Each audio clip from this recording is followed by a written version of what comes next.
போன வாரம் நாம் என்ன பார்த்தோம்னா the power of I am affirmations. நான் இருக்கிறேன் என்னும் சக்தி.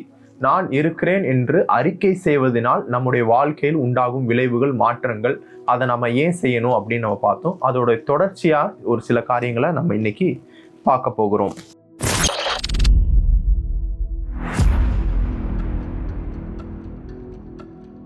நம்ம போன வாரம் எதுலேருந்து ஆரம்பிச்சோமோ அந்த வசனத்தை நம்ம வாசிச்சுட்டு திரும்ப அதுலேருந்தே நம்ம ஆரம்பிப்போம். யாத்ராமம் 3:14. மோசேயினிடத்துல தேவன் இப்படி சொல்லுகிறார், அதற்கு தேவன் இருக்கிறவாறாகவே இருக்கிறேன் என்று மோசேயுடனே சொல்லி, இருக்கிறேன் என்பவர் என்னை உங்களிடத்துக்கு அனுப்பினார் என்று இஸ்ரவேல் புத்திரோடே சொல்வாயாக என்றார். And God said to Moses, I am who I am. I am that I am. I am who I am. கேஜேவியில் I am that I am இருக்கும். என்கேஜா I am who I am. இப்போ தேவனுடைய நாமம் என்ன? I am. சொல்லுங்க, தேவனுடைய நாமம் என்ன? I am. இந்த I am என்பது யாருடைய நாமம்? பிதாவாகிய தேவனுடைய நாமம். அவர் தன்னைத்தானே இன்ட்ரடியூஸ் பண்ணும்போது I am அப்படின்னு இன்ட்ரடியூஸ் பண்ணுகிறார். இப்போ போன வாரம் நம்ம என்ன பார்த்தோம்னா, பார்ட் 1ல நம்ம என்ன பார்த்தோம்னா, இந்த I am அப்படின்ற நாமத்தோட நீங்க எந்த ஒரு காரியத்தை நீங்க இணைத்து பேசுகிறீர்களோ அந்த காரியத்திற்கு நீங்கள் வலுவூட்டுகிறீர்கள், சக்தியை பெருக்குகிறீர்கள். ஏன்னா தேவனுடைய நாமத்தோடு எதெல்லாம் இணைகிறதோ அந்த காரியம் வல்லமை பெறுகிறது. யாக்கோபு என்ற நாமத்தை ஆண்டவர் என்ன பண்றாரு? இஸ்ரவேல் அப்படின்னு மாத்தினாரு. அந்த இஸ்ரவேல்னு மாத்தும் போது அந்த ஏல் அப்படின்றது இருக்குல்ல, அது தேவனுடைய நாமம். ஆபிரகாம் அப்படின்னு மாத்துறாரு. ஆபிரகாம்குள்ள ஆபிரஹாம்னு மாத்துறதுக்கு அவருடைய நாமத்துல இருக்கிற ஒரு எழுத்தை என்ன பண்ணாரு? ஆபிரகாம்குள்ள போட்டாரு. சாரால் அப்படின்னு மாத்தினாரு. அதுல அவருடைய நாமத்துல இருக்கிற ஒரு எழுத்தை என்ன பண்ணாரு? எடுத்து உள்ள இன்சர்ட் பண்ணாரு. எங்கெல்லாம் தேவனுடைய நாமம் இணைக்கப்படுகிறதோ, ஒரு நபருடைய பேரில் தேவனுடைய நாமம் இணைக்கப்படும் போது ஒரு வல்லமை வருகிறது. ஒரு விஷயத்துல தேவனுடைய நாமம் இணைக்கப்படும் போது அதுக்கு ஒரு வல்லமை வருகிறது. இப்போ நீங்க ஐ எம் ஸ்ட்ராங் அப்படின்னு சொல்லும் போது நீங்கள் தேவனுடைய நாமத்தோடு ஸ்ட்ராங் அப்படின்றத இணைக்கும் போது நீங்க வல்லமையை பெருக்குகிறீர்கள். இந்த டெக்னிக்கை இதை ஒரு டெக்னிக்கா வச்சு, இது டெக்னிக் கிடையாது, சரிங்களா? புரிஞ்சுக்கோங்க, உங்களுக்கு புரியறதுக்காக டெக்னிக் சொல்றேன். இதை ஒரு டெக்னிக்கா வச்சு இந்த விஷயத்தை, இந்த சத்தியத்தை ரட்சிக்கப்படாத ஜனங்கள் இந்த ஐ எம் அஃபர்மேஷன்ஸ் நைட்டு தூங்கும் போது இதை ஒரு மியூசிக் போட்டு டெய்லி நீங்கள் என்ன பண்ணுங்க, கன்ஃபர்ஸ் பண்ணுங்க அப்படின்ட்டு நிறைய யூடியூப்ல வீடியோக்கள் இருக்கு, ஆடியோக்கள் இருக்கு. நிறைய பேர் இதை பத்தி ரட்சிக்கப்படாத நபர்கள் ஃபாலோ பண்ணிட்டு இருக்காங்க. ஏன்னா அவங்களுக்கு இயேசுவை பற்றி தெரியல. ஆனா இயேசு இந்த பைபிள் மூலமா சொல்லி கொடுக்குற ரகசியங்கள்லாம் அவங்க அறிந்து வைத்திருக்கிறாங்க. இதை அவங்க நிறைய ரட்சிக்கப்பட்ட பாஸ்டர்ஸ் நிறைய பேர் பேசியிருக்காங்க இதை பத்தி. அதுலேருந்து அவங்க கற்றுக்கொண்டு, அந்த கற்றுக்கொண்ட நபர்கள் இயேசுவையும் பைபிளையும் ரிமூவ் பண்ணிட்டு அந்த வாழ்க்கையில வெற்றி பெறுவதற்கான லாஸை மட்டும் எடுத்து அதை மட்டும் மக்களுக்கு சொல்லி கொடுத்து அவங்கள வெற்றி பெற வைக்கிறாங்க. ரட்சிக்கப்பட்டாதான் இது ஒர்க் ஆகுமா? ரட்சிக்கப்படாதவங்களுக்கு எப்படி இது ஒர்க் ஆகுது? ரட்சிக்கப்பட்ட நமக்கு இது ஒர்க் ஆகுது, ரட்சிக்கப்படாதவங்களுக்கு இது எப்படி ஒர்க் ஆகுது அப்படின்னு நீங்க கேட்டீங்கன்னா, நான் உங்களுக்கு ஒரு வசனம் சொல்லுகிறேன். நீதிமொழிகள் 23:7. உன்னுடைய கேள்வி தானே, ரட்சிக்கப்பட்ட நமக்கு வெளிப்பாடு ஒர்க் ஆகணும், ரட்சிக்கப்படாதவங்களுக்கு வெளிப்பாடு ஏன் ஒர்க் ஆகுது அப்படின்னு கேட்டீங்கன்னா, 23:7 நீதிமொழிகள் 23:7. அவன் இருதயத்தின் நினைவு எப்படியோ அப்படியே அவன் இருக்கிறான். சொல்லுங்க, அவன் இருதயத்தின் நினைவு எப்படியோ அப்படியே அவன் இருக்கிறான். For as he thinks in his heart, so is he. சொல்லுங்க, for as he thinks in his heart, so is he. இது ரட்சிக்கப்பட்டவன் ரட்சிக்கப்படாதவனுக்காக எழுதப்பட்ட வசனம் கிடையாது. ஒரு மனிதனுடைய வாழ்க்கையில அவன் எப்படி இருக்கிறான் அப்படின்றதுக்கான வசனம். அவன் இருதயத்தில் அவன் எப்படி தன்னை குறித்து எண்ணுகிறானோ, அவன் இருதயத்தில் தன்னை குறித்து எப்படி அவன் நினைக்கிறானோ அப்படியே அவன் மாறி விடுகிறான், அப்படியே அவன் இருக்கிறான். சொல்லுங்க, என் இருதயத்துல நான் என்னை குறித்து என்ன நினைக்கிறேனோ, என்னை குறித்து என்ன நம்புகிறேனோ அப்படியே நான் மாறி விடுகிறேன். இதுக்கு நீங்க ரட்சிக்கப்பட்டிருக்கணும், ரட்சிக்கப்பட்டிருக்க கூடாதுன்னு கிடையாது. ஆனா இந்த ஐ எம் அப்படின்ற அஃபர்மேஷன்ஸை அவங்க யூஸ் பண்ணி தன்னுடைய இருதயத்தின் நினைவுகளை அவர்கள் மாற்றுகிறார்கள். சொல்லுங்க, ரட்சிக்கப்படாத ஜனங்கள் என்ன பண்றாங்கன்னா, இந்த ஐ எம் அஃபர்மேஷன்ஸை யூஸ் பண்ணி தன்னுடைய இருதயத்தின் நினைவுகளை அவங்க மாற்றுறாங்க. எப்படி மாற்றுறாங்கன்னா, I am strong, I am strong, I am strong அப்படின்னு சொல்லும்போது அவங்க பலவீனராக தான் இருப்பாங்க. அவனா ஐ எம் ஸ்ட்ராங்னு சொல்லும்போது அந்த வார்த்தைகள் என்ன பண்ணுது? அவர்களுக்கு படங்களை உருவாக்குகிறது. எப்படின்னா, இப்போ ஒரு அடர்ந்த காட்டுக்குள்ள ஒரு கரடி ஒன்று ஒரு சின்ன முயலை வேட்டையாடிச்சு அப்படின்னு நான் உங்கள்கிட்ட சொல்றேன். சொல்லுங்க, ஒரு அடர்ந்த காட்டுக்குள்ள ஒரு கரடி ஒரு சின்ன முயலை வேட்டையாடிச்சு அப்படின்னு நான் சொல்லும்போது உங்க கண்களுக்கு, உங்களுடைய மனதிற்கு ஒரு படம் உங்க முன்னாடி வந்திருக்கும். என்ன படம் வந்திருக்கும்? ஒரு ஆயா இருந்த காட்டு இட்டுக்குள்ள அப்படின்னு ஒவ்வொரு எழுத்துக்கள் உங்க முன்னாடி வரல. ஒரு அயர்ந்த காடு வந்திருக்கும். அந்த காட்டுக்குள்ள ஒரு கரடி உங்க கண்களுக்கு தெரிஞ்சிருக்கும். அதாவது மனக்கண்களுக்கு அந்த கரடி உங்க கண்களுக்கு தெரிஞ்சிருக்கும். அந்த கரடி ஒரு முயலை வேட்டையாடுறது உங்க கண்ணுக்கு தெரிஞ்சிருக்கும். வார்த்தைகள் நமக்குள்ள என்ன உருவாக்குகிறதுனா படங்களை உருவாக்குறது. சொல்லுங்க, வார்த்தைகள் நமக்குள்ள என்னத்தை உருவாக்குது? படங்களை உருவாக்குது, இமேஜஸ் உருவாக்குது. அதாவது சிம்பிளா சொல்ல போனா மனக்கண்கள்ல அதை நீங்க பாக்குறீங்க. நீங்க ஒரு கதை புத்தகத்தை வாசிக்கும் போது அந்த கதை புத்தகம் வாசிக்கிற பழக்கம் உங்கள்கிட்ட எத்தனை பேர்கிட்ட இருக்குன்னு எனக்கு தெரியல. உங்க இருதயத்துக்குள்ள அது ஒரு படம் மாதிரி ஓடும். இப்போ ஒரு அயர்ந்த காட்டுக்குள்ள ஒரு கரடி ஒரு முயலை வேட்டையாடிச்சு, ஒரு சின்ன முயலை வேட்டையாடிச்சுன்னு சொல்றேன். இப்போ அது கருப்பு முயலா வெள்ளை முயலான்றது உங்களுடைய மனதுல நீங்க தான் இமேஜின் பண்ணியிருப்பீங்க. அது பேசும்போது சில பேர் அதை கருப்பு முயலா பார்த்துருப்பீங்க, சில பேர் அதை ப்ரௌன் முயலா பார்த்துருப்பீங்க, சில பேர் அதை வெள்ளை முயலா பார்த்துருப்பீங்க. இப்போ நான் அதே அது ஒரு வெள்ளை கரடிங்க, அது ஒரு கருப்பு முயலை வேட்டையாடிச்சுன்னு சொல்லும் போது நீங்க ஒரு வெள்ளை கரடி கருப்பு முயலை வேட்டையாடின மாதிரி உங்க கண்களுக்கு அந்த இமேஜஸ் வரும். இப்போ ஐ எம் ஸ்ட்ராங் அப்படின்னு நீங்க சொல்லும் போது உங்களுடைய இருதயத்துக்குள்ள உங்களை குறித்த எண்ணம் இருக்குல்ல, அது மாற்றப்படுகிறது. சொல்லுங்க, ஐ எம் என்பது தேவனுடைய நாமம். அது தேவனுடைய நாமம் மட்டுமல்ல, ஐ எம் என்பது உங்களையும் குறிக்கிறது. சொல்லுங்க, ஐ எம் அப்படின்னு சொல்றது. ஐ எம், நீங்க யாரு?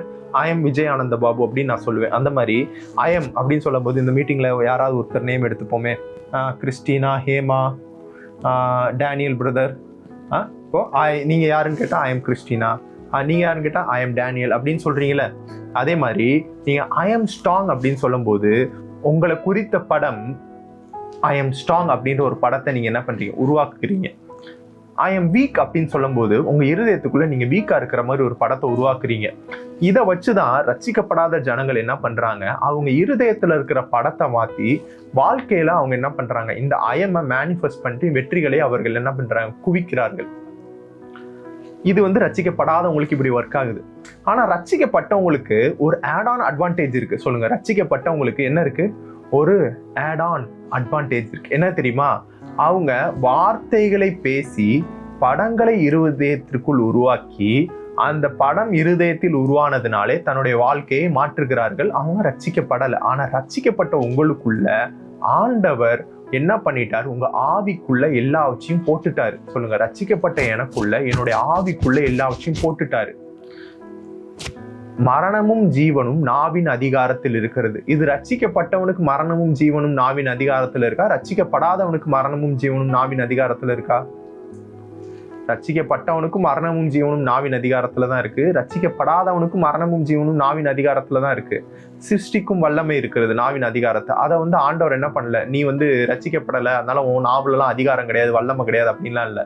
ரட்சிக்கப்பட்டவனுக்கு என்ன இருக்கு? அது எக்ஸ்ட்ராவா இருக்கு. சொல்லுங்க, ரட்சிக்கப்பட்டவனுக்கு மரணமும் ஜீவனும் நாவின் அதிகாரத்தில் அதிகமா இருக்கிறது.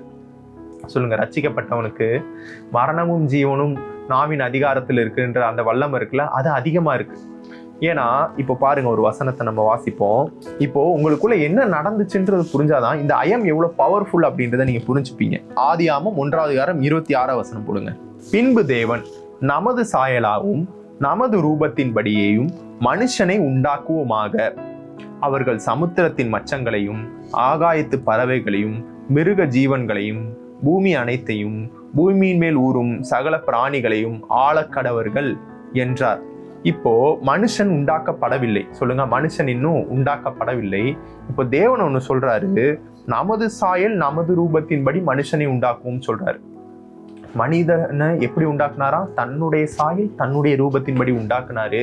இப்போ மனுஷன் இன்னும் உண்டாக்கப்படலை. இந்த வசனம் இந்த காரியம் நடந்து கொண்டிருக்கும் போது இப்போ என்ன பண்றாருன்னா, 2வது அதிகாரம் 7 தேவனாய கர்த்தர் மனுஷனை பூமியின் மண்ணினாலே உருவாக்கி, மனுஷனை இன்னும் உருவாக்கல, மனுஷனுடைய உடலை உருவாக்கி இருக்காரு. அதை நீங்க புரிஞ்சுக்கணும். மனிதனுடைய உடலை பூமியின் மண்ணினாலே உருவாக்கி ஜீவ சுவாசத்தை அவன் நாசியிலே ஊதினார், மனுஷன் ஜீவ ஆத்துமாவானான். இப்போ மனுஷன் எங்க இருந்தான்னு சொல்லுங்க. அந்த பூமியின் மண்ணினாலே ஒரு உருவத்தை உருவாக்குனார்ல, அது மனுஷனா அப்படின்னு கேட்டா அது மனுஷன் இல்லை, அது மனிதனுடைய சரீரம். அது எப்போ சரீரமா மாறிச்சு? அது சரீரமா கூட மாறல, அது ஒன்லி பாடியா தான் இருந்துச்சு. மண்ணினால உருவாக்கப்பட்ட ஒரு பொம்மை போல ஒரு உருவம் அதுதான் இருந்துச்சு. இப்போ மண்ணுனால நீங்க என்ன பண்ணலாம், ஒரு சிலைலாம் செய்யறாங்கல்ல, அந்த மாதிரி ஒரு சிலை மாதிரி மனுஷன் ஆதாம உருவாக்கிட்டு இப்போ அது ஆதாம் கிடையாது, ஆதாமுக்கான பாடி அது. இப்போ ஆதாம் எங்க இருக்கான்? இந்த சமயத்துல ஆதாம் எங்க இருக்கான்னா தேவனுக்குள்ள இருக்கான். சொல்லுங்க, ஆதாம் எங்க இருக்கான்? தேவனுக்குள்ள இருக்கான். இப்போ தனக்குள்ள இருக்கிற ஆதாம இப்போ ஆண்டவர் என்ன பண்றாரு? வெளியே கொண்டு வர்றாரு. எப்படி கொண்டு வர்றாரு பாருங்க. ஜீவ சுவாசத்தை அவன் நாசியிலே ஊதினார், மனுஷன் ஜீவ ஆத்மாவானான். இப்போ அவன் ஆண்டவருக்குள்ள இருந்து வந்தவன் தான் ஆதாம். சொல்லுங்க, ஆண்டவருக்குள்ள இருந்து வந்தவன் தான் ஆதாம். சொல்லுங்க, ஏன்னா ஆண்டவருக்குள்ள இருந்து வந்தவன் தான் ஆதாம்னா எப்படின்னா, நமது சாயலாவும் நமது ரூபத்தின்படியும் மனுஷனை உண்டாக்கும்னா அவருக்குள்ள இருந்து என்ன பண்றாரு? ஆதாம உருவாக்குறாரு. இப்போ தேவன் ஒரு ஸ்பிரிட். சொல்லுங்க, தேவன் ஒரு ஸ்பிரிட். அதனால இப்போ மனுஷனும் ஒரு ஸ்பிரிட்டா இருக்கணும்ட்டு ஆண்டவர் என்ன பண்றாருன்னா, தனக்குள்ள இருந்து ஜீவ சுவாசத்தை ஊதி, அந்த சுவாசம் அந்த மண்ணினாலே உருவாக்கப்பட்ட அந்த சரீரத்துக்குள்ள, அந்த பாடிக்குள்ள போனோடனே மனுஷன் ஜீவாத்மா ஆறான். இப்போ மனுஷன் என்ன ஆயிட்டான்? ரெடி ஆயிட்டான். இப்போ மனிதன் எங்கிருந்து வரணும்? தேவனுக்குள்ள இருந்து தேவன் ஊதின அந்த சுவாசம், அந்த மூக்குல ஊதினார் பாத்தீங்களா, நாசியில ஊதினார் பாத்தீங்களா, அதுல மனுஷன் கிரியேட் ஆயிட்டான்.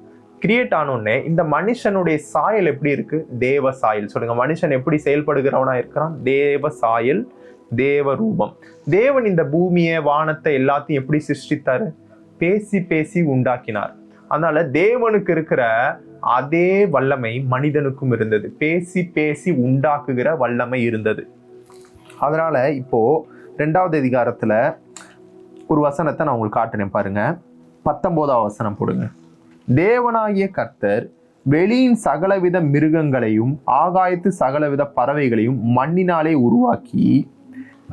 உருவாக்கிட்டாரு. இப்போ ஆதாம் அவைகளுக்கு என்ன பேரிடுவான் என்று பார்க்கும்படி அவைகளை அவனிடத்தில் கொண்டு வந்தார்.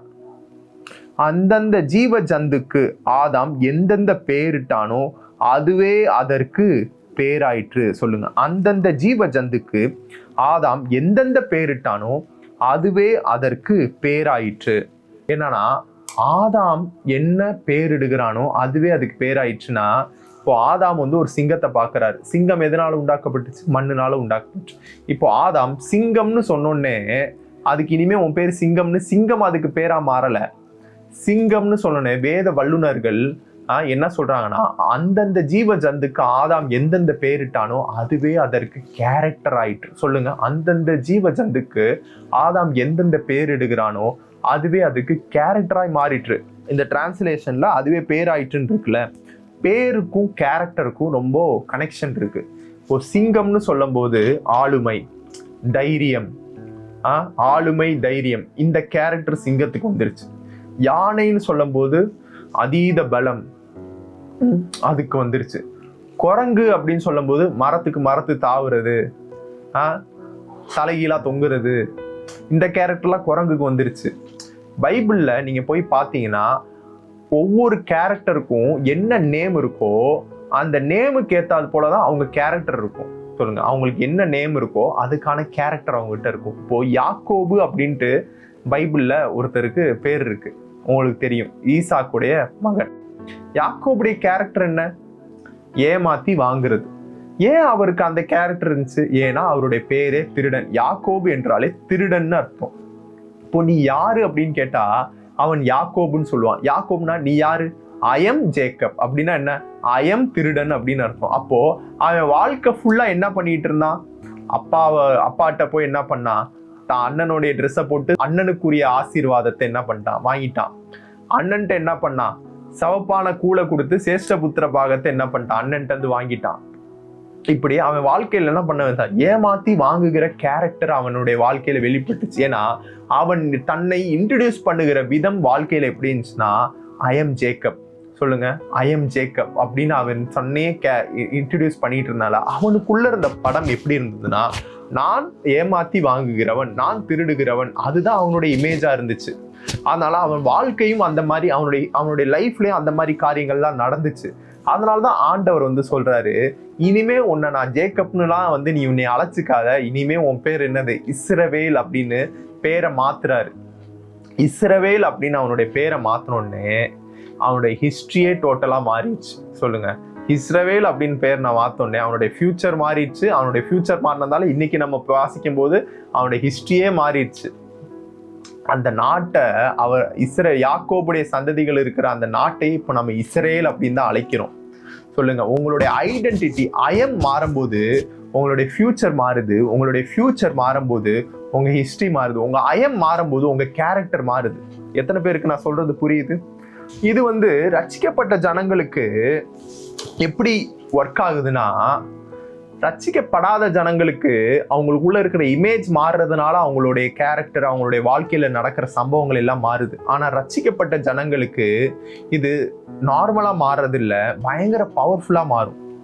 சொல்லுங்க, ரட்சிக்கப்பட்டவனுக்கும் ரட்சிக்கப்படாதவனுக்கும் ஒரு டிஃபரன்ஸ் இருக்கு. சொல்லுங்க, ரட்சிக்கப்பட்டவனுக்கும் ரட்சிக்கப்படாதவனுக்கும் ஒரு டிஃபரன்ஸ் இருக்கு. இப்போ ரட்சிக்கப்படாத ஜனம் ஐ எம் ஸ்ட்ராங்னு சொல்லும் போது அவங்க இல்லாத ஒன்றை தன்னுடைய இருதயத்துக்குள்ள இமேஜா கிரியேட் பண்ணி அதை தன்னுடைய வாழ்க்கைக்குள்ள கொண்டு வர்றாங்க. ஆனா ரட்சிக்கப்பட்டவங்க இல்லாத ஒன்றை அவங்க பேசி தான் ஒரு இமேஜை கிரியேட் பண்ணி தான் வாழ்க்கையில அதை கொண்டு வர்றதில்லை. உங்களுக்குள்ள ஆண்டவர் அதை கொண்டு வந்து வச்சுட்டாரு நீங்க ரட்சிக்கப்பட்ட போதே. இதை தான் நம்ம போன வாரம் பார்த்தோம். நீங்க ரட்சிக்கப்படும் போது என்ன நடக்குதுன்னா, ஆதாம் பாவம் பண்ணோன்னே அவனுடைய ஆவி மரித்து விட்டது. அந்த மரித்து போன ஆவி என்ன பண்ணுச்சு? 900 சில்லற வருடங்கள் என்ன பண்ணுச்சு? வாழுச்சு. மரித்து போன ஆவி அத்தனை வருடங்கள் வாழுச்சு. இப்போ அது என்ன பண்ணுச்சு? கொஞ்சம் கொஞ்சமா குறைஞ்சு 120, 80, இப்போ 70, 60 வயசு வாழ்றதே பெரிய விஷயமா இருக்கு.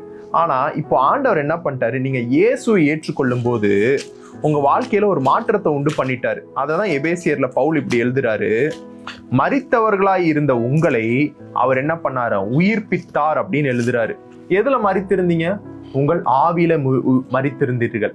இப்போ உங்களை உயிர்ப்பிக்கும் போது உங்க ஆவி உயிர் கொண்டதான். ஆவி உயிர் கொள்ளும் போது உங்க ஆவி உயிர் கொண்டதோட அப்படியே விடல, என்ன பண்ணிருக்காரு? எபேசியர் 1:3 போடுங்க. நம்முடைய கர்த்தராகிய இயேசு கிறிஸ்துவின் பிதாவாகிய தேவனுக்கு ஸ்தோத்திரம். அவர் கிறிஸ்துவுக்குள் உன்னதங்களிலே ஆவிக்குரிய சகல ஆசீர்வாதத்தினாலும் நம்மை ஆசீர்வதித்து இருக்கிறார். கிறிஸ்துவுக்குள்ள என்ன பண்றாரு? ஆவிக்குரிய சகல ஆசீர்வாதத்தினாலும் நம்மை ஆசீர்வதித்து விட்டார். அப்பனா நம்ம ஆவிக்குள்ள என்ன பண்ணி வந்துருச்சு? நீங்க ரட்சிக்கப்பட்ட உடனே சகல ஆசீர்வாதமும் உங்களுக்குள்ள வந்துருச்சு. இந்த சகல ஆசீர்வாதம் அப்படின்ற வார்த்தைக்குள்ள என்னென்ன இருக்குன்னா, ஐஸ்வர்யம் இருக்கிறது, சுகம் இருக்கிறது, பலன் இருக்கிறது, வேற என்ன இருக்கு? டேலண்ட்கள் இருக்கிறது, கான்ஃபிடன்ஸ் இருக்கிறது. எல்லாமே இந்த என்ன வந்துருச்சு? உங்க ஆவிக்குள்ள வந்துருச்சான். எல்லாமே உங்க ஆவிக்குள்ள வந்ததுனால இப்போ ரோமர் 5:5 இப்படி சொல்லுது, ஆவியானவர் அவருடைய அன்பை உங்கள் இருதயத்தில் ஊற்றிருக்கிறார் அப்படின்னு சொல்லப்பட்டிருக்குது. அன்பை என்ன பண்ணிட்டாரு? உங்க இருதயத்தில் ஆவியானவர் என்ன பண்ணிட்டாரு? ஊற்றிட்டாரு. ரட்சிக்கப்பட்ட உங்களுக்குள்ள அன்பு ஊற்றப்பட்டுருச்சு. இப்போ நீங்க ஐ எம் ஸ்ட்ராங் அப்படின்னு நீங்க சொல்லும் போது உங்களுக்குள்ள இல்லாத ஒன்றை நீங்க உங்க பேசி அதை ஒரு படத்தை கிரியேட் பண்ணி அதை நீங்க வெளியே நடக்க வைக்கல. உங்களுக்குள்ள இருக்கிற ஒன்றை நீங்க என்ன பண்றீங்க? பேசி ஒரு படத்தை கிரியேட் பண்ணி வெளியே கொண்டு வர்றீங்க. ரெண்டுத்துக்கும் வித்தியாசம் இருக்கு. ரட்சிக்கப்படாத நபர், இவர் தான் ரட்சிக்கப்படாத நபர். இந்த கை இவர் என்ன பண்றாரு? I am strong, I am loving, I am healthy, I am happy, I am prosperous, I am ரிச்னு சொல்லும் போது அவருடைய ஆவிக்குள்ள என்ன கிடையாது? ஸ்ட்ராங் இல்லை. அவருடைய ஆவிக்குள்ள என்ன கிடையாது? லவ் இல்லை. அவருடைய ஆவிக்குள்ள என்ன கிடையாது? அந்த காரியங்கள் கன்ஃபஸ் பண்றாருல, அதெல்லாம் இல்லை. அது என்ன பண்ணுது? எக்ஸ்டர்னலா அவருடைய இமேஜா என்ன பண்ணுது? பிரெயினுக்குள்ள மைண்டுக்குள்ள ஒரு இமேஜ் கிரியேட் ஆகி அந்த கிரியேட்டட் இமேஜ் மேனிஃபெஸ்ட் ஆகி அவருடைய லைஃப்ல அப்ளை ஆகுது. ஆனா உங்களுக்கு ஒரு ஆடட் அட்வான்டேஜ் இருக்கு. என்ன அட்வான்டேஜ்னா, உங்க ஆவிக்குள்ள அன்பு இருக்கு. உங்க ஆவிக்குள்ள சகல ஆவிக்குரிய ஆசீர்வாதமும் உங்க ஆவிக்குள்ள இருக்கு. இந்த கோட்பாட்டை சொல்லி கொடுத்தது யாரு? இந்த ஐஎம் கோட்பாட்டை சொல்லி கொடுத்தது யாரு? பிதாவாகிய தேவன் சொல்லி கொடுத்திருக்கிறாரு. அதனால இந்த கோட்பாடுக்கு ஜீவன் இருக்கு. சொல்லுங்க, ஆண்டவர் ஒரு கோட்பாடை சொல்லி கொடுத்தா அந்த கோட்பாடுக்கு ஒரு ஜீவன் இருக்கு. விதைப்பும் அறுப்பும் பூமி உள்ள நாளளவும் ஒளிந்து போவதில்லைன்னு ஆண்டவர் ஒரு கோட்பாடு வச்சிட்டார். இந்த கோட்பாடு ரட்சிக்கப்பட்டவனுக்கு மட்டும் ஒர்க் ஆகுமா? ரட்சிக்கப்படாதவனுக்கு ஒர்க் ஆகுமா? நீங்க ஏசப்பா பிள்ளையா இருந்தாலும் அது ஒர்க் ஆகும். ஏசப்பா பிள்ளையா இல்லைனாலும் அது ஒர்க் ஆகும். நீங்க போய் ஒரு வேப்பங்கொட்டையை போய் விதைச்சிங்கன்னா வேப்ப மரம் வரும். இதுக்கு நீங்க ரட்சிக்கப்பட்டிருக்கணும்னு அவசியம் கிடையாது. அதே மாதிரிதான் இந்த ஐஎம் அப்படின்ட்டு நீங்க பேசி ஒரு படத்தை கிரியேட் பண்ணி அதை உங்க வாழ்க்கையில கொண்டு வர்றதுக்கு இவன் ரட்சிக்கப்படணும்னு அவசியம் இல்லை. ஆனா நீங்க ரட்சிக்கப்பட்டதனால இந்த I am powerful, I am strong, I am loving அப்படின்னு நீங்க சொல்லும் போது நீங்க இல்லாத ஒன்றை என்ன பண்ணல, பேசல, ஆல்ரெடி உங்களுக்கு உள்ளே இருக்கிற ஒன்றை நீங்கள் பேசி கொண்டிருக்கிறீர்கள். எப்படி ஆதாம் தேவனுக்குள்ளிருந்து வந்தானோ, சொல்லுங்க, ஆதாம் எப்படி வந்தான்? தேவனுக்குள்ளிருந்து ஜீவ சுவாசம் அப்படியே வந்து ஆதாமுடைய அந்த நாசியிலே ஊதப்பட்டோடனே ஆதாம் ஜீவ ஆத்மாவானானோ, உள்ளிருந்து வந்தானோ, இப்போ உங்களுக்குள்ள என்ன இருக்கு? அன்பு இருக்கு. உங்களுக்குள்ள என்ன இருக்கு? ஜீவன் இருக்கிறது. உங்களுக்குள்ள என்ன இருக்கு? ஐஸ்வர்யம் இருக்கிறது. அவர் ஐஸ்வர்யம் உள்ளவராய்ந்தும் நீங்கள் அவருடைய தரித்திரத்தினாலே ஐஸ்வர்யவானாகும்படிக்கு என்ன ஆனார்? அவர் தரித்திரானார். அப்போ உங்களுக்குள்ள என்ன வச்சுட்டார்? உங்க ஆவியில ஐஸ்வர்யத்தை வச்சுட்டார். அவருடைய தழும்புகளாலே நீங்கள் குணமானீர்கள். இப்போ அவருடைய தழும்புகளாலே நீங்கள் குணமானீர்கள் எங்க இருக்கு? உங்க ஆவிக்குள்ள இருக்கு. இப்போ ஐ எம் ஹெல்த்தி அப்படின்னு சொல்லும் போது உங்க ஆவிக்குள்ள இருக்கிற அந்த சுகத்தை நீங்க அப்படியே வெளியே கொண்டு வர்றீங்க. சொல்லுங்க, I am healthy, I am prosperous, I am rich, I am loving, I am strong அப்படின்னு நீங்க சொல்லும்போது உங்க ஆவிக்குள்ள இருக்கிற காரியம் வெளியே கொண்டு வரப்படுகிறது. உங்க ஆவிக்குள்ள இருக்கிற விஷயத்தை நீங்க வெளியே கொண்டு வரணும்னா நீங்க வாயை திறக்கணும். சொல்லுங்க, என்னுடைய ஆவியில் இருக்கிற ஒரு காரியத்தை நான் வெளியே கொண்டு வந்து அனுபவிக்கணும்னா நான் என் வாயை திறக்கணும். அதை தான் வந்து பவுல் இப்படி எழுதுறாரு 2 கொரிந்தியர் 4:13 விசுவாசித்தேன் ஆகையால் பேசினேன், விசுவாசித்தேன் ஆகையால் பேசினேன் என்று எழுதியிருக்கிறபடி நாங்களும் அந்த விசுவாசத்தின் ஆவியை உடையவராயிருந்து விசுவாசிக்கிறபடியால் பேசுகிறோம். விசுவாசிக்கிறதுனா என்ன? விசுவாசிக்கிறதுனா இல்லாத ஒன்றை பேசுறது தான் விசுவாசிக்கிறதா? உங்ககிட்ட ஒண்ணுமே இல்லைங்க, ஆனா அது இருக்குன்னு பேசுறதுதான் விசுவாசிக்கிறதா அப்படின்னு கேட்டீங்கன்னா, இல்லாத ஒன்றை பேசுறது விசுவாசம் இல்லை. உங்க ஆவிக்குள்ள ஆல்ரெடி இருக்கிற ஒன்றை நீங்க பேசுறதுதான் விசுவாசிக்கிறது. உங்களுடைய மாம்ச கண்களால, இந்த கண்களால நீங்க அந்த காரியத்தை பார்க்கல, ஆனா அது ஆல்ரெடி இருக்கு, அதை நீங்க பேசுறீங்க. அதுதான் விசுவாசித்தேன் ஆகியால் பேசுகிறேன். உங்களுடைய இந்த கண்கள்ல உங்க பர்ஸை ஓபன் பண்ணி பார்த்தா அதுக்குள்ள என்ன இருக்காது? எவ்வளவு இருக்கோ அதுதான் இருக்கும். இப்போ உங்க பர்ஸ்ல 1000 ரூபா இருந்துச்சுன்னா 1000 ரூபா இருக்கும், 2000 ரூபா இருந்துச்சுன்னா 2000 ரூபா, 500 ரூபா இருந்துச்சுன்னா 500 ரூபா, 10,000 ரூபா இருந்துச்சுன்னா 10,000 ரூபா. அதுதான் உங்க கண்ணு பார்க்க முடியும். ஆனா உங்க பர்ஸ் எம்டியா இருந்துச்சுன்னா எம்டியா இருக்கதான் இந்த கண்ணு பார்க்கும். ஆனா உங்க ஆவிக்குள்ள என்ன இருக்கு? ஐஸ்வர்யம் இருக்கு. உங்க ஆவிக்குள்ள செழிப்பு இருக்கு.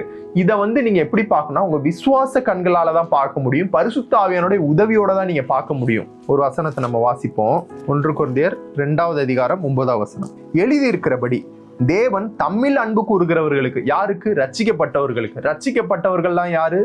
தேவனிடத்தில் அன்பு கூறுகிறவர்கள். தேவன் தம்மில் அன்பு கூறுகிறவர்களுக்கு ஆயத்தம் பண்ணினவைகளை கண் காணவும் இல்லை, காதுகள் கேட்கவும் இல்லை, அவைகள் மனுஷனுடைய இருதயத்தில் தோன்றவும் இல்லை. நமக்கோ தேவன் அவைகளை தமது ஆவியினாலே வெளிப்படுத்தினார். அந்த ஆவியானவர் எல்லாவற்றையும் தேவனுடைய ஆழங்களையும் ஆராய்ந்து அறிந்திருக்கிறார்.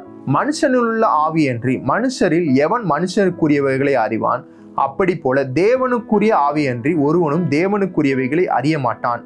நாங்களோ உலகத்தின் ஆவியை பெறாமல் தேவனால் எங்களுக்கு அருளப்பட்டவைகளை அறியும்படிக்கு தேவனிடத்திலிருந்து புறப்படுகிற ஆவியை பெற்றோம். இப்போ 9 பாருங்க. எழுதி இருக்கிறபடி தேவன் தம்மில் அன்பு கூறுகிறவர்களுக்கு ஆயத்தம் பண்ணினவைகளை. நீங்க தேவனிடத்துல அன்பு கூறுறீங்க, பிரதர் நான் வந்து ஜெபம் பண்றதுல இருந்தாலும் நான் தேவனிடத்துல அன்பு கூறல, நான் பைபிள் வாசிக்கிறதுல நான் தேவனிடத்துல அன்பு கூறல அப்படின்னு நீங்க சொல்லலாம். ஆனா நீங்க எப்போ இயேசு என் ஆண்டவர், இயேசு என் ரட்சகர், இயேசு என் அப்பா, இயேசு தான் எல்லாத்தையும் படைச்சார், அவர் எனக்காக மரித்தார், அடக்கம் பண்ணப்பட்டார், 3ஆம் நாள் உயிரோடு எழுந்தார், அவர் தான் ஆண்டவர், அவர் தான் என்ன ரட்சகர், அவரை நான் நம்புறேன்னு சொன்னீங்களோ அன்னைக்கே காட் என்ன பண்ணிட்டாரு? நீங்க அவரை அன்பு கூறுறதா அக்கௌண்ட்ல கொண்டு வந்துட்டாரு, கிரெடிட் பண்ணிட்டாரு. இயேசுவை விசுவாசிக்கிறது எப்படி உங்களை நீதிமான மாத்துச்சோ, இயேசுவை விசுவாசிக்கிறது உங்களை நீங்கள் தேவனில் அன்பு கூறுகிறவர் அப்படின்ற ஒரு அக்கௌண்ட்டுக்குள்ள கொண்டு வந்துருச்சு. அதனால தேவனுடைய பார்வையில நீங்கள் தேவனை அன்பு கூறுகிறவர்கள். சொல்லுங்க, தேவனுடைய பார்வையில் நான் தேவனிடத்தில் அன்பு கூறுகிறோம். உங்க செயல்கள் தேவனை அன்பு கூறுகிற மாதிரி இல்லைனாலும் தேவனுடைய பார்வையில நீங்கள் அவரிடத்தில் அன்பு கூறுகிறவர்கள். ஏன்னா இயேசுவின் ரத்தம் உங்களை கழுவி பரிசுத்தவானாக்கிருச்சு. சொல்லுங்க, இயேசுவின் ரத்தம் என்னை கழுவி பரிசுத்தமாக்கிருச்சு. நான் வந்து தேவனை நேசிக்கிறேனா அப்படின்னு கேட்டா, நீங்க இயேசுவின் ரத்தத்தினால கழுவப்பட்டீங்கனாலே கர்த்தர் அதை எப்படி அக்கௌண்ட்ல வச்சிருக்காரு தெரியுமா? இவன் என்னை நேசிக்கிறான் அப்படின்ற அக்கௌண்ட்ல தான் உங்களை வச்சிருக்காரு. சொல்லுங்க, இயேசுவின் ரத்தத்தினால நீங்க கழுவப்பட்டீங்களா? அப்போ கர்த்தருடைய அக்கௌண்ட்ல என்ன தெரியுமா? நீங்க அவரை லவ் பண்றீங்கன்னு தான் அவர் நம்பிக்கிட்டு இருக்காரு. அப்படிதான் அவர் உங்களை பார்த்துக்கிட்டு இருக்காரு. அது உங்க செயல்கள்ல நீங்க அப்பப்போ நீங்க அன்பு கூறுற மாதிரி நடந்துக்கிறீங்க, அப்பப்போ நீங்க அன்பு கூறாத மாதிரி நடந்துக்கிறீங்க. ஆனா ஆண்டவர் எப்பவுமே உங்களை எப்படி பாக்குறாருன்னா, நீங்க அவர் அன்பு கூறுற மாதிரியே தான் பாக்குறாரு. ஏன்னா நீங்க எப்பொழுதும் பரிசுத்தவானா இருக்கும்படிக்கு தான் இயேசுவின் ரத்தம் சிந்தப்பட்டது. ஒரே பலியினாலே என்றென்றைக்கும் நம்மை பூரணப்படுத்தி இருக்கிறாருன்னு எபிரேயர்ல எழுதப்பட்டிருக்கிறது.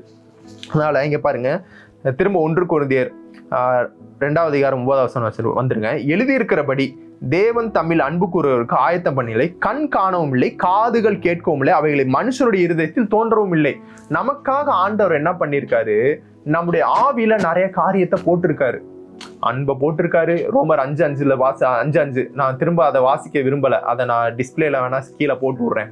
நம்முடைய இருதயத்தில் அகாப்பே அன்பை, தேவன் தம்முடைய அன்பை நம்முடைய இருதயத்தில் ஊட்டி இருக்கிறபடியா அந்த நம்பிக்கை நம்ம வெட்கப்படுத்தாது. நம்ம இருதயத்தில் என்ன பண்ணிடுச்சு, அன்பை ஊத்திட்டாரு. சகல ஆவிக்குரிய ஆசீர்வாதத்தினால நம்ம ஆசீர்வதித்துட்டாரு. உங்க ஆவிக்குள்ள எல்லா ஆசீர்வாதமும் இருக்கு. ஜீவன் இருக்கிறது, பலன் இருக்கிறது, கான்பிடன்ஸ் இருக்கிறது, வேற என்ன இருக்கிறது, சந்தோஷம் இருக்கிறது. ஆவியானுடைய சந்தோஷம் உங்க ஆவிக்குள்ள இருக்கு. இயேசு சொன்னார், இந்த உலகம் தருகிற சமாதானத்தை அல்ல, நான் உங்களுக்கு என்னுடைய சமாதானத்தை கொடுக்கிறேன். அந்த சமாதானம் எங்க இருக்கு, அதுவும் உங்க ஆவிக்குள்ளதான் இருக்கு. இதெல்லாம் உங்க ஆவிக்குள்ள இருக்கு. ஆனா அது உங்க கண்ணால பார்க்க முடியல, உங்க காதால கேட்க முடியல. நீங்க எப்போ பாக்குறீங்களோ, எப்போ அதை உணர்றீங்களோ அப்போ அதை நீங்க அனுபவிக்க ஆரம்பிச்சிருவீங்க. ஆனா என்னால பார்க்க முடியல பிரதர், என்னால கேட்க முடியல பிரதர், என்னால அதை எப்படி நான் அதை அனுபவிக்கிறதுன்னு கேட்டீங்கன்னா, இந்த உலகத்தின் நபர்கள், ரட்சிக்கப்படாத நபர்கள் என்ன பண்றாங்கன்னா, இந்த ஐ am strong, I am loving, I am prosperous, I am rich அப்படின்னு சொல்லும் போது அவங்க தன்னுடைய இமேஜை அந்த மாதிரி மாத்தி, as a man thinketh so is he, அவன் இருதயத்தின் நினைவுகள் எப்படியோ அப்படியே அவன் இருக்கிறான் என்கிற அந்த லாவை பயன்படுத்தி அவர்களுடைய இருதயத்தின் நினைவுகளை மாற்றி அவர்கள் அப்படிப்பட்ட ஒரு நபரா மாறுறாங்க. ஆனா அது அவங்களுக்கு 100% எஃபெக்டிவா இருக்கான்னு கேட்டா, அவங்கள பொறுத்த வரைக்கும் அது 100% எஃபெக்டிவா தான் இருக்கு. நான் சொல்றேன் அவங்கள பொறுத்த வரைக்கும். ஆனா உண்மையிலேயே 100% எஃபெக்டிவா யாருக்கு இருக்கும்னா, ரட்சிக்கப்பட்ட உங்களுக்கும் எனக்கும் தான் அது 100% எஃபெக்டிவா இருக்கும். ஏன்னா நம்முடைய ஆவிக்குள்ள அது உண்மையிலே இருக்கு. சொல்லுங்க, என்னுடைய ஆவிக்குள்ள அது உண்மையிலே இருக்கு. அதை இப்ப நான் பார்க்கணும். அதை நான் பார்க்கறதுக்கு ஆவியானவர் நமக்கு உதவி செய்வார். அதுதான் அடுத்து 10வது வசனம் போட்டிருக்கு. நமக்கோ தேவன் அவைகளை, சொல்லுங்க, நமக்கோ தேவன் அவைகளை தமது ஆவியினாலே வெளிப்படுத்தினார். அந்த ஆவியானவர் எல்லாவற்றையும் தேவனுடைய ஆழங்களையும் ஆராய்ந்தறிந்திருக்கிறார். மனுஷனுள்ள ஆவியன்றி மனுஷனுக்கு எவன் மனுஷருக்குரியவைகளை அறிவான்? அப்படி போல தேவனுடைய ஆவியன்றி ஒருவனும் தேவனுக்குரியவைகளை அறிய மாட்டான். இப்போ ரட்சிக்கப்பட்ட உங்களுக்கு என்ன பிளெஸிங்ஸ் இருக்குன்னா, உங்க ஆவிக்குள்ள எல்லாமே இருக்கு. அதை பார்க்கறதுக்கு, உதவி செய்யறதுக்கு ஒரு நபரும் உங்க கூட இருக்காரு. அவர் தான் ஆவியானவர். இப்போ அதை உதவி செய்கிற ஆவியானவர் அதை உங்களுக்கு பார்க்கறதுக்கு எப்படி உதவி செய்வார்னா, நீங்க இந்த வசனத்தை வாசிக்கும் போது உனக்குள்ள இது இருக்கு அப்படின்னு ஆவியானவர் உங்ககிட்ட பேசுவார். இன்னொன்னு, நீங்கள் அந்நிய பாஷையை அதிகமாய் பேசும்போது உனக்குள்ள அது இருக்கு அப்படின்றத பார்க்கக்கூடிய அந்த ஆவிக்குரிய கண்கள் மேலும் மேலும் பிரகாசம் அடையும். கென்னத் ஹேகின் இப்படி சொல்றாரு, அவங்க எவ்வளவுக்கு அதிகமாய் அந்நிய பாஷை பேசிட்டு நான் பைபிள் வாசிக்கிறேனோ அவ்வளவுக்கு அதிகமான வெளிச்சத்தை, நான் வெளிப்பாடுகளை பெற்றுக்கொள்கிறேன் அப்படின்னு சொல்றாரு. நீங்க எவ்வளவுக்கு அதிகமாய் அந்நிய பாஷையை பேசுறீங்களோ அவ்வளவுக்கு அதிகமாய் நீங்கள் ஆவியானவரோடு உறவாடுகிறீர்கள். அவ்வளோ ஆவியானவர் உறவாடும் போது ஆவியானவர் என்ன பண்ணுவார், உங்களுக்குள்ள இருக்கிற அந்த காரியங்களை நீங்க பார்ப்பதற்கு உதவி செய்கிறார். நீங்க பார்க்கும்போது உங்களுடைய இமேஜ், உங்களை குறித்து நீங்கள் சிந்திக்கிற அந்த இமேஜ் மாற்றப்படும். இப்போ உங்களுடைய ரியல் யூ, சொல்லுங்க, ரியல் யூ, ரியல் மீ, சொல்லுங்க, ரியல் மீ, மொபைல சொல்லல, ரியல் மீ, உண்மையான நான் ஒரு ஆவி, உண்மையான நீங்கள் ஒரு ஆவி. இந்த சரீரத்திற்குள் நான் இருக்கிறேன். நீங்க அமர்ந்திருக்கீங்க பாத்தீங்களா, உங்க கையை இப்படி பாருங்க, உங்க 2 கையை இப்படி பாருங்க, உங்க பாடியை பாருங்க, அந்த பாடிக்குள்ளதான் நீங்க இருக்கீங்க. அதுதான் ரியல் யூ, ஒரு ஆவி. அதை உங்க ஆவியை நீங்களே பார்த்தது இல்லை நிறைய பேரு. ஒரு ப்ராஃபட் கிறிஸ் ஒயாக்கிலமோ, அப்பாஸ்டல் கிறிஸ் ஒயாக்கிலமோ அவர் சொல்றாரு, உங்க ஆவி பார்க்க எப்படி இருக்கும் தெரியுமா, நீங்க கண்ணாடி முன்னாடி நின்றா எப்படி இருக்கீங்களோ அப்படிதான் உங்க ஆவியும் இருக்கும் அப்படின்றாரு. சரிங்களா, அவர் சொன்ன ஸ்டேட்மெண்ட். அதனால உங்க ஆவி ஏன் நீங்க பார்த்துருக்கீங்கன்னு அவர் சொல்ல, நீங்க கண்ணாடியில முன்னாடி பார்த்தீங்கன்னா அப்படிதான் உங்க ஆவியும் உங்க ஃபேஸ் எப்படி இருக்கும், உங்க பாடி ஸ்ட்ரக்சர் இருக்கும், உங்க ஆவியும் அப்படிதான் இருக்கும் அப்படின்றாரு. சில பேர் எப்படி சொல்றாங்க, உங்க ஆவி ஒரு ஒளி போல இருக்கும், பயங்கர பிரைட்டா இருக்கும் அப்படின்றாங்க. ஏன்னா இயேசு சொன்னாரு, நீங்கள் உலகத்தில் வெளிச்சமா இருக்கிறீர்கள்ன்றாங்க. இப்போ உங்க ஆவி எப்படி இருக்கும்னு, ஏன் ஆவி எப்படி இருக்கும்னு நான் பார்த்தது இல்லை. நான் வசனத்தின்படி என் ஆவி எப்படி இருக்குன்னு சொல்லுதோ அதை நான் நம்புறேன். நீங்கள் உலகத்திற்கு வெளிச்சமா இருக்கிறீர்கள் அப்படின்னு இயேசு சொன்னார். அப்போ என் ஆவி ஒரு வெளிச்சமா இருக்கு. என் ஆவி எந்த அளவுக்கு வெளிச்சமா இருக்குன்றத நான் டிசைட் பண்ணலாம். எவ்வளவு வசனங்கள் எனக்குள்ள போயிருக்கோ, எவ்வளவு ஆவியானோட நான் உருவாடி இருக்கேனோ அந்த அளவுக்கு என்னுடைய ஆவி வெளிச்சமா இருக்கு. இப்போ இதே உருவம் பயங்கர வெளிச்சமா இருந்தா எப்படி இருக்கும் சொல்லுங்க? இந்த ஃபேஸ் என்ன பாக்குறீங்களா? நானே பயங்கர குளோரியஸா அப்படியே வெளிச்சம், அப்படியே பிரகாசம், அப்படியே பிரகாசித்து கொண்டுதான் எப்படி இருக்கும் சொல்லுங்க? அதை தான் இயேசு மறுரூப மலையில் தன்னுடைய சீடர்களுக்கு காட்சியளித்தார். அப்படி 3 சீடர்களை மேல கூட்டு போனார்ல, மோசேயும் எலியாவும் வந்தாங்கல்ல, வரும்போது அவர் முகம் மறுரூபம் ஆயிற்று. மகிமையா அப்படியே ஃபேஸ் கையெல்லாம் அப்படியே குளோரியஸ் ஆச்சுல. அப்ப என்ன ஆயிருக்குன்னா அவருடைய ஆவி அப்படியே வெளிப்பட்டிருக்கு. அதை அவங்க பார்த்திருக்காங்க. அவர் அப்படியே மறுரூபமானார். அவருடைய ஆவிக்குரிய சரீரத்தை, இது மாம்ச சரீரம், உங்க ஆவிக்குரிய சரீரம் இருக்குல்ல, அதை அவங்க அப்படியே பார்த்தாங்க. அதே ஷேப்பு, அதே ஃபேஸு, அதே கண்கள், ஆனா அது பயங்கர குளோரியஸா இருக்கு. பயங்கர மின்னக்கூடிய குளோரியஸா, எவ்வளவு குளோரியஸான மேட்டர் சொல்லும் போதே அதை உங்களால இமேஜின் பண்ண முடியும். இன்னைக்கு உங்களை நீங்களே அந்த மாதிரி இமேஜின் பண்ணி பாருங்க. நீங்க எவ்வளவு பிரைட்டா இருப்பீங்க, நீங்க எவ்வளவு குளோரியஸா இருப்பீங்க, நீங்க எவ்வளவு இருக்கீங்க. அப்படிதான் நீங்க இப்ப இருக்கீங்க. ஆனா நீங்க அதை பார்க்கல, உங்கள் கண் காணல, உங்க காதுகள் அதை கேட்கல. இப்போ நான் பிரசங்கம் பண்ணும்போது எனக்குள்ள இருக்கிற ஆவியானவர் அதை உங்களுக்கு வெளிப்படுத்தி கொண்டிருக்கிறார். இதை நான் ஏன் சொல்லிக்கிட்டு இருக்கேன்னா, இப்போ அயம் என்கிற தேவனுடைய நாமத்தோட ஸ்ட்ராங் சொல்லுங்க. அயம் என்கிற தேவனுடைய நாமத்தோட ஸ்ட்ராங், அயம் என்கிற தேவனுடைய நாமத்தோட பவர்ஃபுல், அயம் என்கிற தேவனுடைய நாமத்தோட ஹெல்த்தி, அயம் என்கிற தேவனுடைய நாமத்தோட ப்ராஸ்பரஸ், அயம் என்கிற தேவனுடைய நாமத்துடன் ரிச் அப்படின்னு நீங்க சொல்லும் போது தேவனுடைய நாமத்தை நீங்கள் பயன்படுத்துகிறீர்கள் சொல்லுங்க. தேவனுடைய நாமத்தை நான் பயன்படுத்துகிறேன். இந்த தேவனுடைய நாமத்தோடு எதெல்லாம் இணைகிறதோ அது வல்லமை பெறுகிறது. ஃபர்ஸ்ட் பாயிண்ட், தேவனுடைய நாமத்தோடு எதெல்லாம் இணைகிறதோ அது வல்லமை பெற்றுக்கொள்கிறது. ரட்சிக்கப்படாதவர்கள் அது அயம் என்பது யூஸ் பண்ணும்போது அது அவர்கள் தேவனுடைய நாமம் என்று தெரியாமலே பயன்படுத்துகிறார்கள். அவர்கள் தன்னுடைய செல்ஃபை மட்டும்தான் யூஸ் பண்றாங்க. அயம்னு சொல்லும் போது அவங்க தன்னை தான் அவங்க மென்ஷன் பண்றாங்க. அவங்க மைண்டுக்குள்ள தான் மட்டும்தான் இருக்கிறாங்க. அதுதான் என்னது? செல்ஃப் ரைச்சஸ்னஸ் சொல்லுங்க. அதுதான் என்னது? Self righteousness. ஆனா நீங்க அயம் பயன்படுத்தும் போது அது தேவனுடைய நாமம் என்கிற கான்சியஸ்ல பயன்படுத்துறீங்க. அதனால இந்த அயமோடு நீங்க எதை இணைக்கிறீங்களோ அது வல்லமை பெறுகிறது. அது உங்க வாழ்க்கையில பயங்கரமா நடக்க ஆரம்பிக்கிறது. இன்னொரு காரியம், இந்த அயம்னு சொல்லும் போது உங்களையே அதை குறிக்கிறது. அது தேவனையும் குறிக்கிறது, உங்களையும் குறிக்கிறது. I'm strong, I'm prosperous, I'm healthy அப்படின்னு சொல்லும் போது உங்களுக்குள்ள இருக்கிற காரியத்தை நீங்க பேசுறீங்க. பவுல் சொல்லுகிறார், விசுவாசித்தேன் ஆகியால் நான் என்ன பண்றேன்? பேசுறேன். ஏன்னா எனக்குள்ள விசுவாசத்தின் ஆவி இருக்கு. சொல்லுங்க, உங்களுக்குள்ள என்ன இருக்கு? விசுவாசத்தின் ஆவி இருக்கு. நீங்க ஒரு காரியம் உங்களுக்குள்ள இருக்கு, அந்த காரியத்தை உங்க லைஃப்ல நீங்க அனுபவிக்கணும்னா நீங்க வாயை திறந்து பேசினாதான் அந்த காரியத்தை உங்களால அனுபவிக்க முடியும். இயேசு பிதாவாகிய தேவன் ஆவியானவர் 3 பேர் சொல்றாரு, நமது சாயலின்படி நமது ரூபத்தின்படி மனுஷனை உண்டாக்குமானா அவங்க என்ன பண்ணாங்க? வாயை திறந்து ஆதாமுடைய நாசிலே அப்படின்னு ஊதினார்.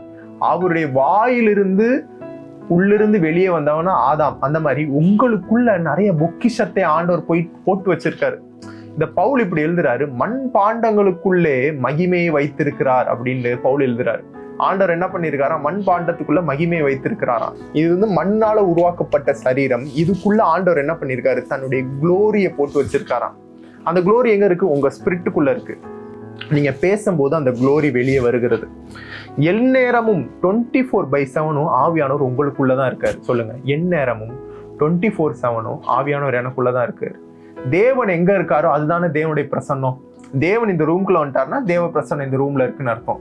அப்போ எந்நேரமும் 24/7 ஆவியானவர் உங்களுக்குள்ள இருக்காருன்னா நீங்க தான் தேவனுடைய பிரசன்னம். சொல்லுங்க, I am the presence of God அப்படின்னு சொல்லுங்க. I am the presence of God அப்படின்னு சொல்லுங்க. உங்க கண்களை மூடி எனக்குள்ள ஆவியானவர் இருக்காரு, I am the presence of God அப்படின்னு நீங்க சொல்லும் போது நீங்க பிரசன்ஸ் ஆஃப் காடை ஃபீல் பண்ண முடியும்.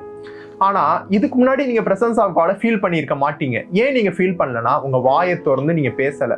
எப்போ நீங்க I am the presence of God அப்படின்னு நீங்க சொல்றீங்களோ உங்களுக்குள்ள இருக்கிற தேவ பிரசன்னத்தை நீங்க உணர ஆரம்பிப்பீங்க, அனுபவிக்க ஆரம்பிப்பீங்க. இதை தான் ப்ராஃபட் எசேக்கியா பிரான்சிஸ் சொல்லி தராரு. The Christ in me the hope of glory. சொல்லுங்க, எசேக்கியா பிரான்சிஸோட கிளாஸஸ்க்கு போனீங்கன்னா இதை அவர் சொல்லி தருவாரு. The Christ in me the hope of glory அப்படின்னு அடிக்கடி சொல்லுவார் எங்ககிட்ட. நான் அவருடைய 40 நாள் கிளாஸ் போனேன், அதில் சொல்லுவார் Christ in me the hope of glory. இதை அடிக்கடி சொல்லிக்கிட்டே இருங்கப்பா. நான் போன கிளாஸ்ல சொன்னார், நீ வந்து ஒரு 15 நிமிஷத்துக்கு ஒரு அலாரம் வச்சுக்க, அலாரம் அடிக்கும் போதுலாம் Christ in me the hope of glory, Christ in me the hope of க்ளோரின்னு சொல்லு அப்படின்னு சொல்றாரு. ரட்சிக்கப்பட்ட எல்லாருக்குள்ளேயும் கிரைஸ்ட் இருக்காரு. உண்மைதானே? எத்தனை பேர் அதை அக்ரி பண்றீங்க? பைபிள் அப்படித்தானே சொல்லுது. கொலோசியர்ல சொல்லுதுல, கிறிஸ்து உங்களுக்குள்ளே இருப்பதே மகிமையின் ரகசியம்னு கொலோசியர்ல எழுதப்பட்டிருக்கு. ரட்சிக்கப்பட்ட எல்லாருக்குள்ளேயும் கிறிஸ்து இருக்காரு. ஆனா எல்லாரும் மகிமை அனுபவிக்கிறாங்களா? கிறிஸ்து உள்ள இருக்கிற மாதிரி வாழ்க்கையை வாழ்றாங்களா? அந்த கிறிஸ்து உங்களுக்குள்ள இருப்பதே மகிமையின் ரகசியம், அந்த மகிமையை அனுபவிக்கிறாங்களா? இல்ல. ஆனா யாரெல்லாம் அதை அனுபவிக்கிறாங்க தெரியுமா? The Christ in me the hope of க்ளோரின்னு அடிக்கடி சொல்றவங்க அதை அனுபவிக்கிறாங்க. ஏன்னா அவங்க அதை சொல்லும் போது உள்ள இருக்கிற கிறிஸ்துவை வெளிப்படுத்துகிறார்கள், உள்ள இருக்கிற கிறிஸ்துவ வேலை பார்க்க அலோவ் பண்றாங்க. சொல்லுங்க, எல்லாத்தையும் ஆண்டவர் இங்க கொண்டு வந்து வச்சுட்டாரு. இந்த மூக்குக்கு கீழே இருக்கு வாய் இருக்குல்ல, எல்லாத்தையும் இங்க கொண்டு வந்து வச்சுட்டாரு. இயேசு பேதுரு கிட்ட சொன்னாரு, நீ பூமியில எவைகளை கட்டுகிறியோ அது பரலோகத்துல கட்டப்பட்டிருக்கும், நீ பூமியில எவைகளை கட்டவிழ்க்கிறையோ அது பரலோகத்திலும் கட்டவிழ்க்கப்பட்டிருக்கும். அதை எப்படி கட்டுறது, எப்படி கட்டவிழ்க்கிறது? இந்த வாயால தான். இந்த வாய் தான் என்ன பண்ணுது? கட்டுகிறது, கட்டவிழ்க்கிறது. இப்போ the Christ in me the hope of glory அப்படின்னு நீங்க சொல்லும் போது உங்களுக்குள்ள இருக்கிற கிறிஸ்துவை நீங்க கட்டவிழ்த்து அவரை செயல்பட விடுறீங்க.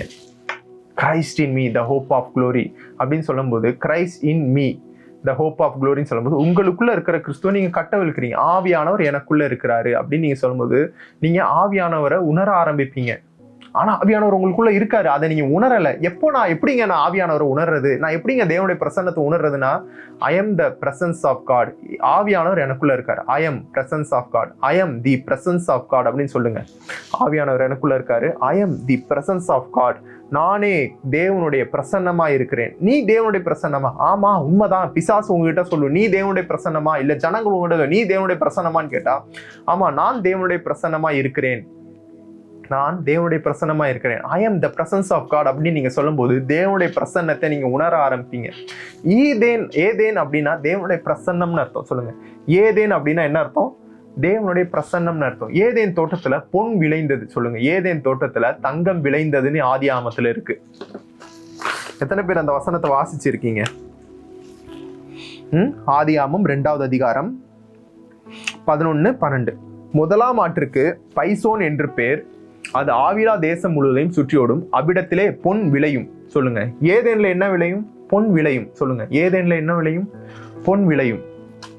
யோபுல இப்படி ஒரு வசனம் இருக்கு, வாசிப்போம் அதை. யோபு 22-24 இங்க பாருங்க.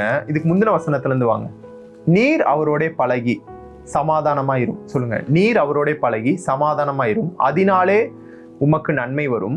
அவர் வாய் நின்று பிறந்த வேத பிரமாணத்தை ஏற்றுக்கொண்டு அவர் வார்த்தைகளை உம்முடைய இருதயத்தில் வைத்துக் கொள்ள வேண்டுகிறேன். நீர் சர்வர்களிடத்தில் மனம் திரும்பினால் திரும்ப கட்டப்படுவீர், அக்கிரமத்தை உமது கூடாரத்துக்கு தூரமாக்குவீர். அப்பொழுது தூளை போல் பொன்னையும் ஆற்று கற்களை போல் ஓப்பேரின் தங்கத்தையும் சேர்த்து வைப்பீர். இப்போ உங்க வீட்டுல நிறைய தங்கம் வரணும் அப்படின்னு ஆசை இருக்கா உங்களுக்கு? ஆசை இல்லைன்னா அந்த ஆசையை வர வச்சுக்கோங்க. ஏன்னா வார்த்தை சொல்லுது, தேவனோட பழகுனா உனக்கு தங்கம் வரும் அப்படின்னு சொல்லுது. சொல்லுங்க, தேவனோட பழகுனா உங்களுக்கு தங்கம் வருமா? தேவனோட எப்படிங்க பழகுறது?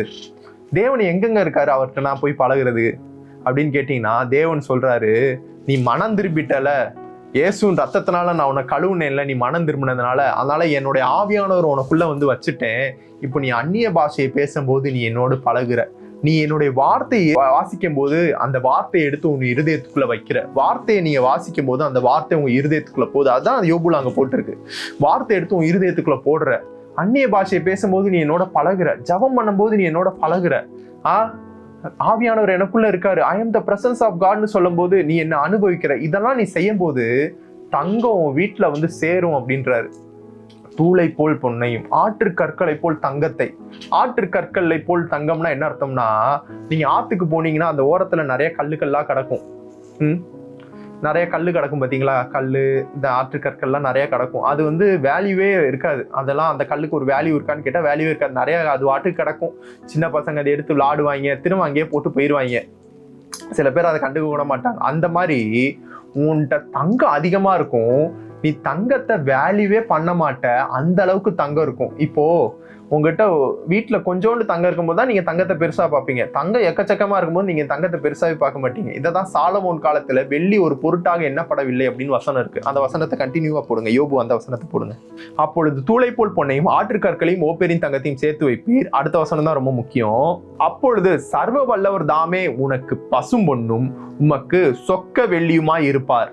நீ தேவனோடு பழகிக்கிட்டே இருந்தனா, எனக்குள்ள ஆவியானவர் இருக்காரு, எனக்குள்ள இயேசு இருக்காரு அப்படின்ட்டு நீ உன் வாயை திறந்து சொல்லிக்கிட்டே இருந்தனா, அந்நிய பாஷையை பேசிக்கிட்டே இருந்தனா, வார்த்தையை வாசிச்சுக்கிட்டே இருந்தனா, உன் வீட்டுல தங்கம் தங்கமா வந்து குவியும்.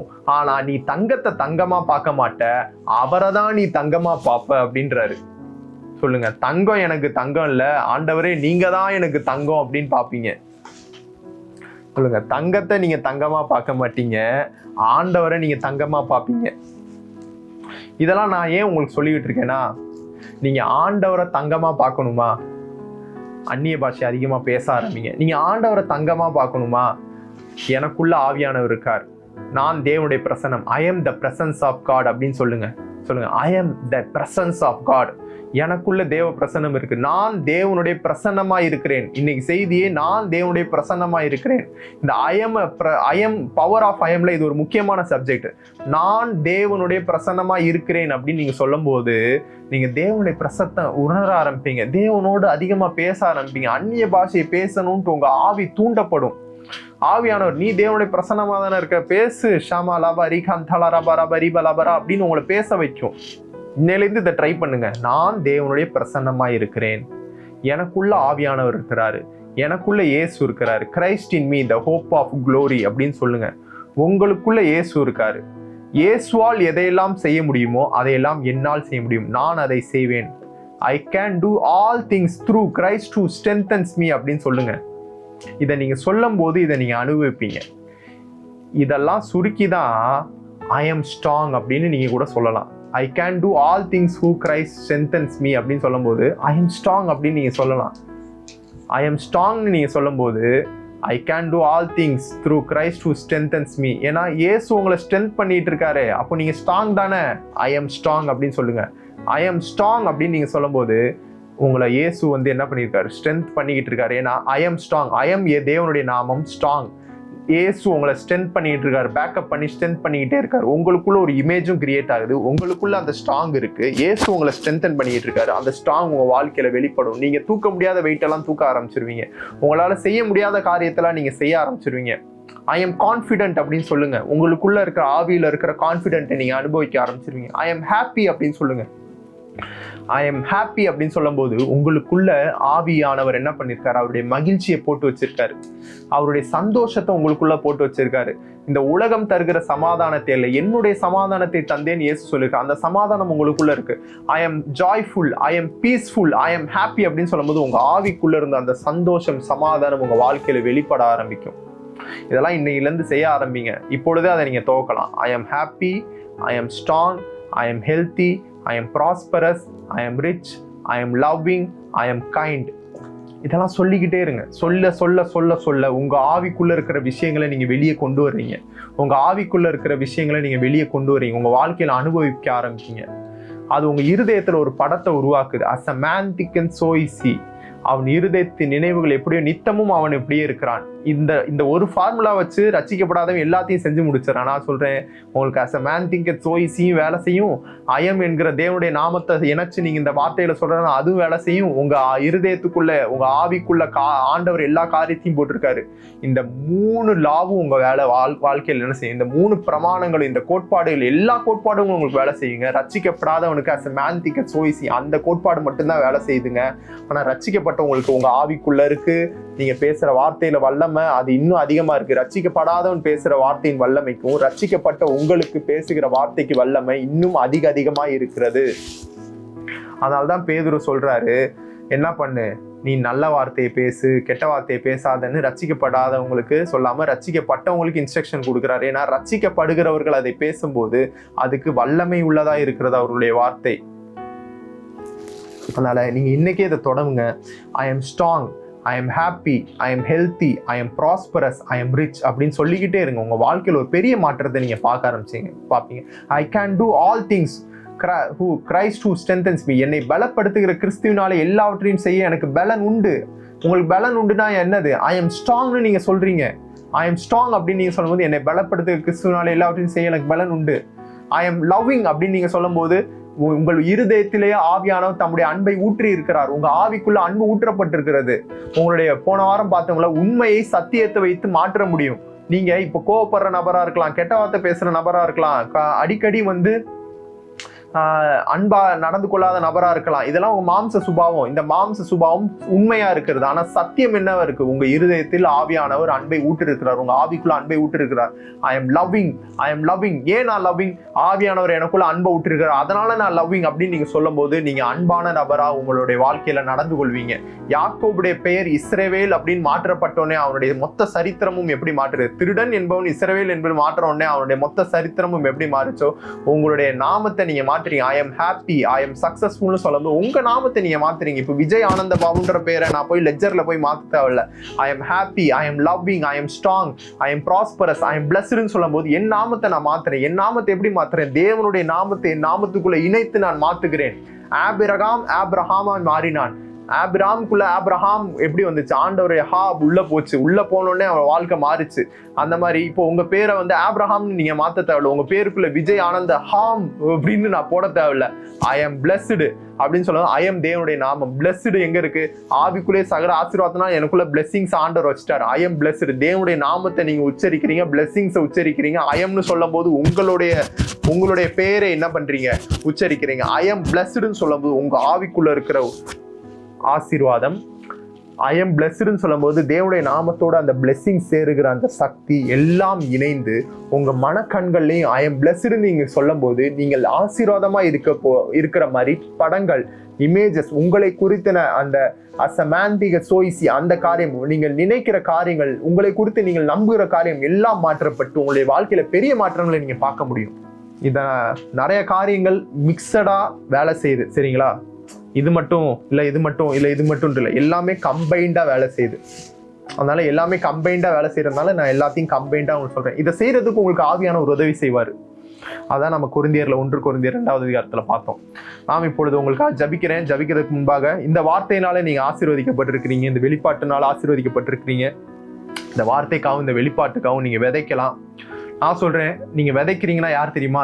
தேவன் இடத்தில் அன்பு கூறுகிறவர்கள் தான் தேவனுக்கு விதைக்க முடியும். நீங்க தேவனை அன்பு கூறுகிறவர்கள், தேவனுடைய ராஜ்யத்திற்காக விதைக்கிறவர்கள், தேவனுடைய சுவிசேஷம் இந்த பூமியின் முழுக்க போறதுக்கு நீங்க விதைக்கிற பணம் உதவியா இருக்கும். தேவனுடைய ராஜ்யத்திற்கு உங்களுடைய காணிக்கையில அனுப்ப விரும்புகிறவர்கள் இந்த அக்கௌண்ட் நம்பருக்கு, என்னுடைய ஜிபே நம்பருக்கு நீங்க உங்க காணிக்கை தசமபாகங்களை விதைக்கலாம். நீங்க விதைக்கிறதா ஆண்டவர் 100 மடங்கு உங்களுக்கு என்ன பண்ணுவார்? பெருக்கி உங்களுடைய கணக்கில் கொண்டு வந்து சேர்ப்பார். வானத்தின் பலகணிகளை திறந்து இடம் கொள்ளாமல் உங்களை ஆசீர்வதிப்பார். நான் உங்களுக்கு சொல்றேன், தேவனே உங்களுக்கு சொக்க தங்கமா இருப்பார். நீங்கள் தேவனோடு உறவாடி உங்க வீட்டிலே ஆற்று கற்களை போல் தங்கம் ஒரு பொருட்டா எண்ணப்படாமல் ஆற்று கற்களை போல் தூளை போல் நீங்கள் தங்கத்தை சேர்த்து வைப்பீர்கள் என்று இயேசுவின் நாமத்தில் நான் உங்களை ஆசீர்வதிக்கிறேன். God bless you. God bless you.